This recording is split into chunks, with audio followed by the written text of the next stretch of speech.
foi esclarecer de que forma é realizada a fiscalização dos ônibus no que diz respeito às medidas de proteção contra a Covid-19.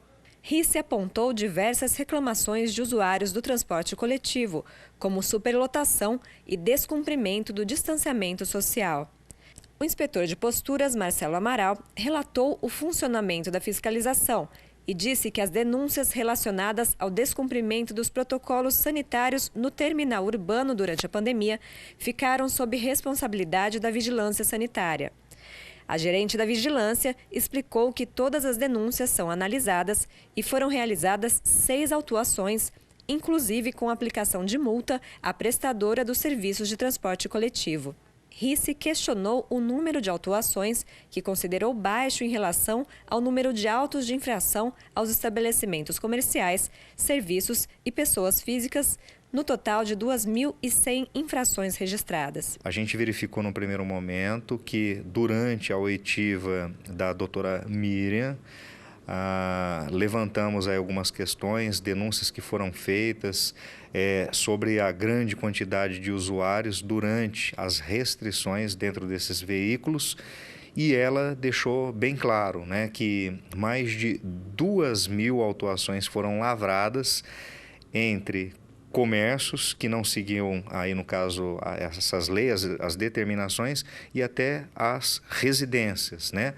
E, de repente, ela fala para nós que 6 autuações foram lavradas, no caso aí no que se refere à irregularidade praticada pelo transporte público, que também tinha o mesmo peso, a mesma relevância, aonde falava sobre a aglomeração.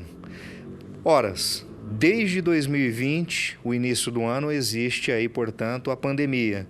Ainda estamos enfrentando a pandemia. Então, por que teve mais autuações para comércios, que inclusive foram fechados, muitas pessoas penalizadas por causa de aglomeração, e dentro do transporte público, que também tinha aglomeração, pode ser que não tivesse a superlotação, como o secretário de trânsito falou, ou ela aqui, talvez em alguma afirmativa, dizendo, talvez não teve a superlotação, mas a aglomeração tem o peso também de uma contaminação da Covid-19. Então, por que mais autuações fora do terminal, fora dos ônibus aí do transporte público, e, de repente, na hora de responsabilizar com o mesmo peso, com a mesma medida aí no transporte público, isso não ocorreu?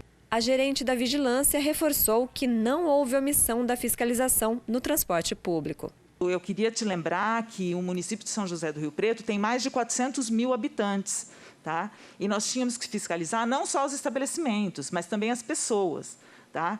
A empresa de transporte é uma só, tá certo? Apesar que muita gente utiliza a empresa de transporte, as pessoas utilizam a empresa de transporte com máscara. Teve aglomeração? Teve. A empresa foi responsabilizada? Foi. Tá? Inclusive, uma das autuações já foi elaborada, já foi aplicada até a multa para a empresa. E não é uma multa barata, considerando os parâmetros da vigilância sanitária. Qual é o valor da multa, Não é uma doutora? multa barata. A multa foi de 400 UFESP, que foi a primeira multa da primeira infração, que dá R$ 11 mil. Risse apontou como falha e injustiça o fato do transporte público não estar entre as prioridades da fiscalização. É uma injustiça cometida, sim, né? Eu afirmo isso porque nós, parlamentares aqui, nós, vereadores, recebemos inúmeras denúncias. Não somente aqui eu e meu gabinete, mas também a gente acompanhou pelos veículos de comunicação. Toda a imprensa em geral atestou por A mais B que sim, teve aglomeração, que teve superlotação, e isso... Quem defende que não teve foi o secretário, porque não é de competência dele, ele só vê o contrato. E aí, no caso, a Miriam fala isso, olha, a gente vai até as pessoas, até o problema por meio de denúncias. Então, quantas denúncias eles receberam?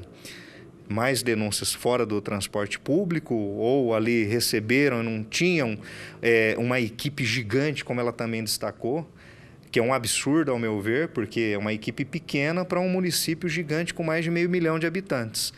Então, ao meu ver, existiu aí um erro por parte da administração. Música